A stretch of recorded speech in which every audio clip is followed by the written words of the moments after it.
Hello hello good evening all. कैसे हैं आप सभी? उम्मीद करता हूँ बहुत अच्छे होंगे। ऑनलाइन प्रयास में आप सभी का फिर से स्वागत है। आप सभी को पता है हम वंदर योगा की सीरीज पढ़ रहे हैं और इवनिंग क्लास में हम लोग बेसिक साइंस के कॉन्सेप्ट पढ़ रहे हैं। तो देखिएगा, इसी सीरीज़ को आगे बढ़ाते हुए ये हमारा चौथा लेक्चर है। तो AU लिखा हुआ है। कल हम लोग का जो लेक्चर था उसमें जिक्र हुआ था खगोलीय मात्रक का, जिसको हम लोगों ने कहा था खगोलीय इकाई या एस्ट्रोनॉमिकल यूनिट। तो देखिए AU, what is astronomical unit, क्या खगोलीय इकाई होती है? तो सूर्य से पृथ्वी के मध्य की दूरी, सूर्य से पृथ्वी के मध्य की दूरी जो मापी जाती है वो खगोलीय मात्रक से ही मापी जाती है। तो देखिएगा, सूर्य से पृथ्वी की माध्य दूरी है जो कि खगोलीय पिंडों के बीच की दूरियों का पृथ्वी व सूर्य के बीच की दूरी से अनुपात प्रकट करने के लिए प्रयुक्त होती है। जो एस्ट्रोनॉमिकल यूनिट होता है ये सूर्य और पृथ्वी के बीच की दूरी या माध्य दूरी होती है, मापने की इकाई होती है। ऐसे ही प्रकाश वर्ष, देखिए तीन चीज़ें बहुत इंपॉर्टेंट हैं। लंबाई को मापने की के बहुत बड़े जो पैमाने होते हैं उसमें एक खगोलीय इकाई है एस्ट्रोनॉमिकल यूनिट, दूसरा लाइट ईयर है प्रकाश वर्ष, और तीसरा पारसेक है। ठीक हो गया? तो तीन चीज़ों को एक्सप्लेन कर रहा हूँ, फिर आगे बढ़ रहा हूँ। 11th क्लास की फिजिक्स में सारे टॉपिक रहते हैं। प्रकाश वर्ष, लाइट ईयर, प्रकाश द्वारा एक वर्ष में चली गई दूरी है। प्रकाश वर्ष जो होता है प्रकाश द्वारा एक वर्ष में चली गई दूरी होती है। जबकि प्रकाश की चाल निर्वात में, प्रकाश की चाल वायु या निर्वात में कल के टॉपिक में मैंने आपको एक्सप्लेन किया था कि 3 × 10⁸ मीटर प्रति क्या होती है? सेकंड होती है, या 3 लाख किलोमीटर प्रति सेकंड होती है। ठीक, इसका प्रयोग सुदूर स्थित खगोलीय पिंडों की दूरियां प्रकट करने में होता है। ठीक, नेक्स्ट क्वेश्चन है, ये इंपॉर्टेंट टर्म्स हैं। 1 AU मतलब एक एस्ट्रोनॉमिकल यूनिट के बराबर लंबाई का चाप जितनी दूरी पर स्थित बिंदु पर 1 सेकंड का कोण बनाता है उस दूरी को पारसेक कहते हैं। ठीक, एक एस्ट्रोनॉमिकल यूनिट के बराबर लंबाई का चाप जितनी दूरी पर स्थित बिंदु पर 1 सेकंड का कोण बनाता है उस दूरी को पारसेक कहते हैं। ये तीनों लंबाई, अनंत लंबाई या बहुत दूरी लंबाई को मापने के पैमाने हैं। ठीक, कल भी इसका जिक्र हुआ था। फिर से ये जो टर्म आया है एंगस्ट्रॉम, एंगस्ट्रॉम को ए के ऊपर इस फॉर्मेशन से दिखाया जाता है। मैंने आपको बताया था कि एक एंगस्ट्रॉम में 10⁻⁻10 मीटर होते हैं। तो अगेन ये क्वेश्चन पूछा हुआ है कि एंगस्ट्रॉम तरंग दैर्ध्य को व्यक्त करने में प्रयुक्त होता है। एंगस्ट्रॉम जो होता है तरंग दैर्ध्य को मापने के लिए प्रयुक्त किया जाता है। माइक्रोन, माइक्रोन कोशिकाओं और रक्त कणिकाओं की माप व्यक्त करने में प्रयुक्त होता है, क्योंकि माइक्रोन एक बहुत छोटी इकाई होती है। माइक्रोन को म्यू से रिप्रेजेंट करते हैं। तो माइक्रोन कोशिकाओं व रक्त कणिकाओं की माप व्यक्त करने में प्रयुक्त होता है। और 1 माइक्रो कुछ भी होगा, कूलम या फैराड कुछ भी, तो 1 माइक्रो मतलब होता है 10⁻⁻6, या फिर 1/10 के पीछे कितने, मतलब 1 के पीछे कितने जीरो हो जाएंगे? 6 जीरो हो जाएंगे। ठीक है, 10⁻⁻6 मीटर की फॉर्म पे आता है। ठीक, फर्मी, फर्मी का प्रयोग परमाणु नाभिकों तथा मूल कणों, इलेक्ट्रॉन, प्रोटॉन, न्यूट्रॉन आदि का आकार और साइज व्यक्त करने में होता है। ठीक, फर्मी का प्रयोग, फर्मी भी एक मेजरमेंट की यूनिट है। ठीक, अगला है मील, मील का प्रयोग ICS लिखा है इसने। ठीक, तो ICS का मतलब है इंटीग्रेटेड सर्किट्स, या फिर इनको संयुक्त परिपथ कहते हैं। तो मील जो होता है, मील का जो प्रयोग होता है वो संयुक्त परिपथ का आकार व्यक्त करने में होता है। नेक्स्ट हम लोग देखते हैं, इसने लिखा है यार्ड, यार्ड, यार्ड जमीन के मापने हेतु प्रयुक्त होता है। यार्ड जो होता है जमीन को मापने के लिए प्रयुक्त होता है। अच्छा, यहाँ पे ये रेड कलर का एक टर्म लगा हुआ है, इसको मैं थोड़ा सा चेंज करने की कोशिश करता हूँ। देखिए इस पे है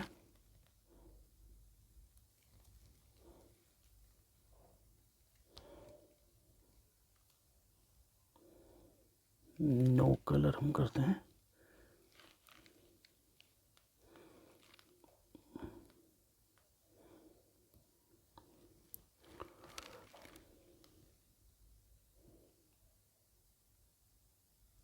देखिए जो ये वर्ड लिखा हुआ था ये थोड़ा सा वर्ड मिस्टेक थी। देखिए इस पे लिखा है नॉटिकल मील। क्या? नॉटिकल मील। देखिए इस पे जो सेंटेंस लिखा हुआ है वो क्या है? नॉटिकल मील है, ठीक है। मैं इसको लिखता हूँ नॉटिकल मील। ये है, इसके ऊपर पेन चला के देखते हैं, नॉटिकल मील, नॉटिकल मील,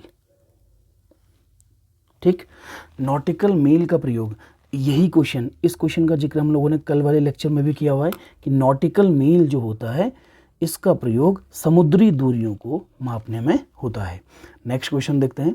नैनोमीटर का प्रयोग मुख्यतः अणुओं व परमाणुओं, एटम्स का आकार व्यक्त करने में होता है। नैनोमीटर का जो प्रयोग होता है परमाणुओं का आकार व्यक्त करने में होता है, ठीक। एक अच्छा क्वेश्चन है। चंद्रशेखर सीमा, चंद्रशेखर सीमा एक भारतीय खगोलविद हुआ करते थे जिनका नाम सुब्रमण्यम चंद्रशेखर था। तो चंद्रशेखर सीमा इन्होंने दी थी। तो चंद्रशेखर सीमा जो होती है व्यवहार में सर्वाधिक संभव द्रव्यमान है, जिसका प्रतिपादन भारतीय वैज्ञानिक व खगोल शास्त्री चंद्रशेखर ने या सुब्रमण्यम चंद्रशेखर ने किया था, जिसके लिए उन्हें सन 1983 में, देखिए मैंने एक और साइंटिस्ट का नाम लिखा है, विलियम ए फाउलर हैं, तो जिसके लिए उन्हें विलियम ए फाउलर और सुब्रमण्यम चंद्रशेखर दोनों को 1983 में संयुक्त नोबेल पुरस्कार मिला था। तो 1983 में भौतिकी का नोबेल पुरस्कार प्रदान किया गया था। चंद्रशेखर ने निष्कर्ष निकाला कि सूर्य के द्रव्यमान के 1.44 गुना से कम द्रव्यमान वाले तारे श्वेत वामन तारे के रूप में समाप्त हो जाते हैं, व सूर्य के द्रव्यमान का 1.44 गुना से अधिक वाले जो तारे होते हैं सुपरनोवा तारे के रूप में पहुंचकर विस्फोट करते हैं, और न्यूट्रॉन तारा या जो न्यूट्रॉन तारा होता है ये ब्लैक होल में परिवर्तित हो जाता है। ये स्टेटमेंट दिया था सुब्रमण्यम चंद्रशेखर ने, और विलियम ए फाउलर भी इनके कलीग थे, साथ में इन्होंने काम किया था। नेक्स्ट इंपॉर्टेंट टॉपिक है एक सौर दिवस। ये क्वेश्चन पेपर में आने की पॉसिबिलिटी रहेगी, तो इसको हम लोग स्टार बनाएंगे। एक सौर दिवस पृथ्वी द्वारा अपनी धुरी पर एक चक्कर को पूरा करने में लिया गया समय होता है। इसे 2 मध्याह्नों के बीच का समय भी कहते हैं। चूँकि सौर दिवस प्रतिदिन बदलता रहता है, इसलिए गणना में प्रायः माध्य सौर दिवस का प्रयोग करते हैं। यह एक सौर वर्ष में दिनों की संख्या से भाग देकर प्राप्त करते हैं। सौर दिवस को कैसे पता करते हैं कि माध्य सौर दिवस का प्रयोग करते हैं, और ये कह रहे हैं कि यह एक सौर वर्ष में दिनों की संख्या से भाग देकर इसे प्राप्त करते हैं। अगला है इम्पोर्टेंट क्वेश्चन है ये भी, ठीक। रत्ती व तोला से आयुर्वेदिक दवाएं और स्वर्ण आभूषण। आपने देखा होगा कि सोनार की दुकान में हम जाते हैं तो एक रत्ती सोना आता है, सोने को मापने की एक इकाई है रत्ती व तोला जो होता है। आयुर्वेदिक दवाएं और स्वर्ण आभूषण आदि का वजन तोला जाता है, ये तोला है, तोला जाता था। रत्ती लगभग, अब ये इंपॉर्टेंट क्वेश्चन बन जाएगा कि एक रत्ती में 120 मिलीग्राम के बराबर ये होती है, ठीक है। माइक्रोन किस भौतिक राशि का मात्रक है? माइक्रोन लंबाई का मात्रक है। माइक्रोन को ऊपर बताया मैंने कि म्यू से रिप्रेजेंट इसको करते हैं, तो म्यू बराबर 10⁻⁻ कितना होता है? 6 मीटर होता है, ठीक। तो मीटर आ गया तो ये डेफिनेटली लंबाई का मात्रक हो गया। 1 मीटर में कितने एंगस्ट्रॉम होते हैं? मैंने आपको बताया कि 1 एंगस्ट्रॉम में, ऐसे ही क्वेश्चन मोस्टली पेपर में फंसते हैं कि 1 एंगस्ट्रॉम में 10⁻⁻10 मीटर होते हैं, ठीक। अब इसने पूछा है कि 1 मीटर में कितने एंगस्ट्रॉम होंगे, तो 1/10⁻10 हो जाएंगे। तो ये ऊपर जाएगा तो 1 मीटर में 10 न्यूमरेटर में जाएगा तो इसका प्लस साइन आएगा 10⁻10। तो 1 मीटर में 10 की घात कितने? 10 मीटर होंगे, तो 10 की घात 10 मीटर होंगे, ठीक। नेक्स्ट क्वेश्चन है 1 माइक्रोन 1 मीटर का कौन सा भाग होता है? 10 लाखवां भाग। मैंने बताया था कि 1/10 के 1 के पीछे कितने जीरो होते हैं? 6 जीरो, ठीक। तो 6 जीरो, तो उसको 10⁻⁻ कितना कहते हैं? 6 कहते हैं। तो 10 लाखवां भाग होता है। 1 माइक्रोन 1 मीटर का 10 लाखवां भाग होता है। नेक्स्ट क्वेश्चन देखिए, 1 माइक्रोन में कितने एंगस्ट्रॉम होते हैं? तो 10⁴ एंगस्ट्रॉम होते हैं, ठीक। नेक्स्ट क्वेश्चन है, ऐसे ये सारे के सारे क्वेश्चन मात्रक और मापन को लेके और मापन की इकाइयों को लेकर क्वेश्चन है। तो 1 नैनो सेकेंड कितने सेकेंड के बराबर होता है? 10⁻⁹ के बराबर होता है, ठीक। 10⁻⁻15 मीटर का एंगस्ट्रॉम में मान क्या होगा? तो 10⁻⁻5 एंगस्ट्रॉम होगा। 10⁻⁻10 तो एक एंगस्ट्रॉम हो गया, और फिर 10⁻5 बच गया है, तो 10⁻5 एंगस्ट्रॉम होगा। ठीक, नेक्स्ट क्वेश्चन है।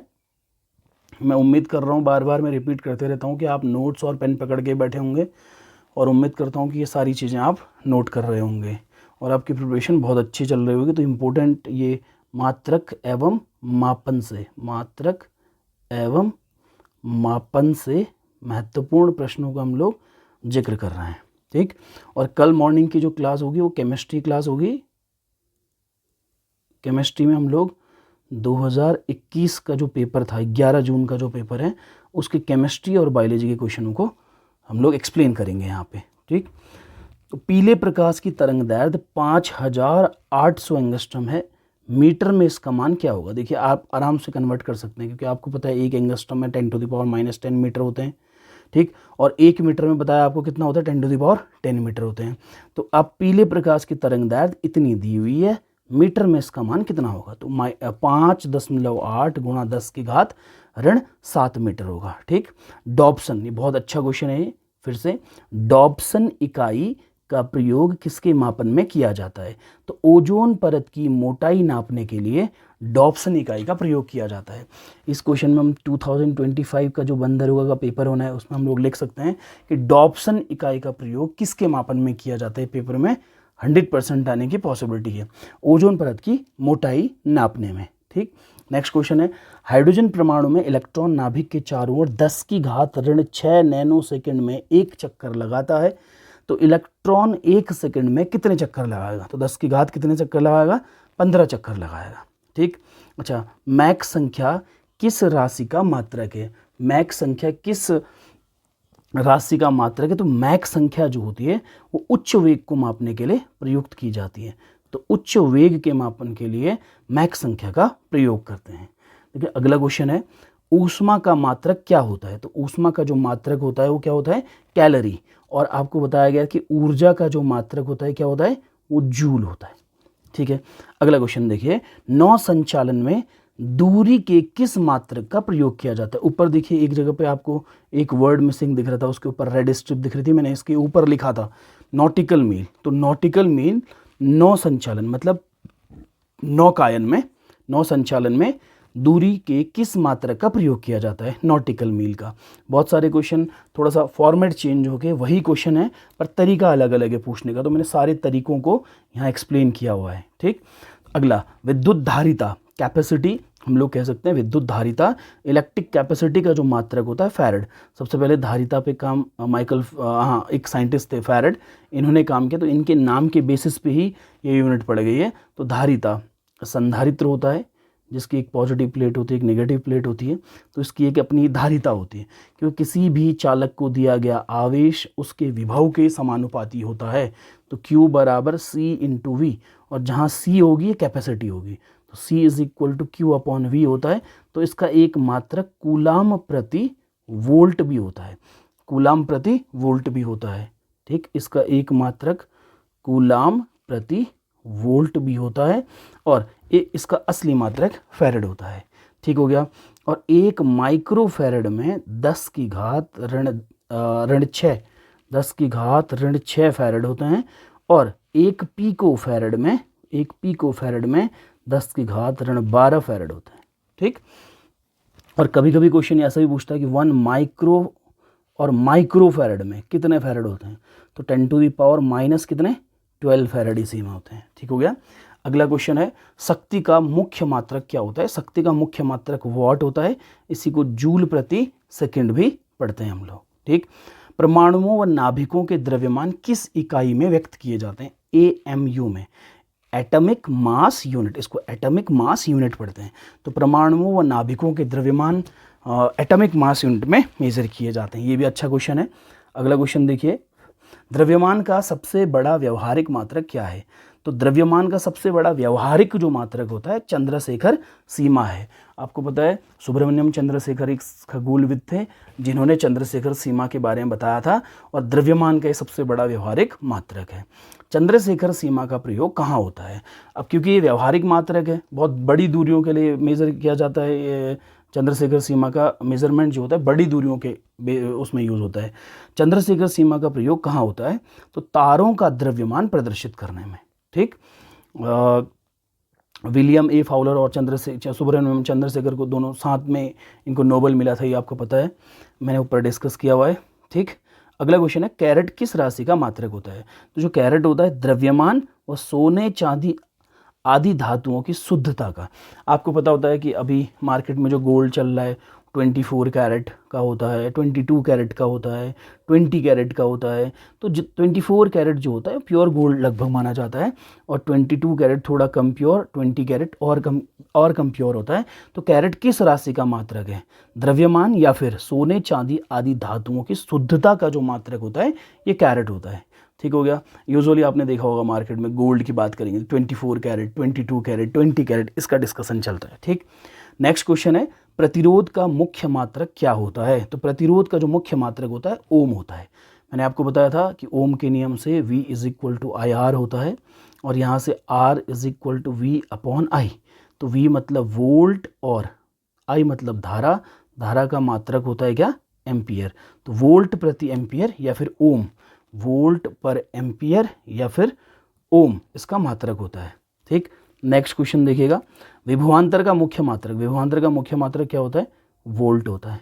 V = W/Q0, मतलब कार्य का work done per unit charge, प्रति एकांक आवेश पर किया गया कार्य ही वो विभव कहलाता है। तो इसको जूल प्रति कूलम, इसका मात्रक जूल प्रति कूलम या फिर वोल्ट होता है। ठीक, नेक्स्ट क्वेश्चन है अधिवर्ष लीप ईयर जो है में फरवरी कितने दिन की होती है? तो ये बहुत अच्छा क्वेश्चन है और कॉमन क्वेश्चन भी है। तो अधिवर्ष लीप ईयर में फरवरी कितने दिन की होती है? तो लीप ईयर में जो फरवरी होती है वो 29 डेज़ की होती है। ठीक हो गया। तो आज का लेक्चर यहीं पे हम लोग ख़त्म करते हैं। देखिए डेली मैं वीडियो मॉर्निंग शिफ्ट और इवनिंग शिफ्ट के बेसिस पे डाल रहा हूँ। मॉर्निंग शिफ्ट में PYQ के सॉल्यूशन के साथ प्रॉपर कॉन्सेप्ट समझा रहा हूँ, और इवनिंग पे जनरल साइंस के जो टॉपिक्स हैं, आज एक हम लोग का एक चैप्टर मान लो 11th क्लास में हम लोग ने देखा है कि मात्रक एवं मापन, मात्रक एवं मापन ये चैप्टर का नाम है। तो मात्रक एवं मापन से संबंधित मापने की विभिन्न राशियों का हम लोगों ने यहाँ पे जिक्र किया है, और ऐसे ही जैसे आगे बढ़ते रहेंगे तो हम लोग इसमें विमाएँ पढ़ेंगे और त्रुटियाँ पढ़ेंगे, फिर हम लोग न्यूटन के नियम और ये सब कुछ भी पढ़ते रहेंगे, और साथ साथ में केमिस्ट्री और बायोलॉजी और मैथ्स को भी हम लोग क्या करेंगे, जल्दी हम लोग जो है कवर करने की कोशिश करेंगे। इवनिंग और मॉर्निंग की क्लासेस का आपका रिस्पांस देख के फिर मैं एक काम करूँगा, मॉर्निंग सेशन और इवनिंग सेशन के बीच में एक सेशन फिर डालूँगा जिसमें हम लोग अल्टरनेट सब्जेक्ट्स पढ़ेंगे, लाइक इको हो गया या एनवायरमेंटल साइंस हो गया, इन सब का हम लोग जिक्र करेंगे। तो आपको कौन सा टॉपिक कॉम्प्लिकेटेड लगता है सबसे ज़्यादा, उसके बारे में आप हमें कमेंट करेंगे, तो हम उम्मीद करते हैं कि उस पर हम लोग बहुत जल्दी वीडियो लेकर आएंगे। तो आज का वीडियो यहीं पे ख़त्म करते हैं, तब तक के लिए थैंक यू।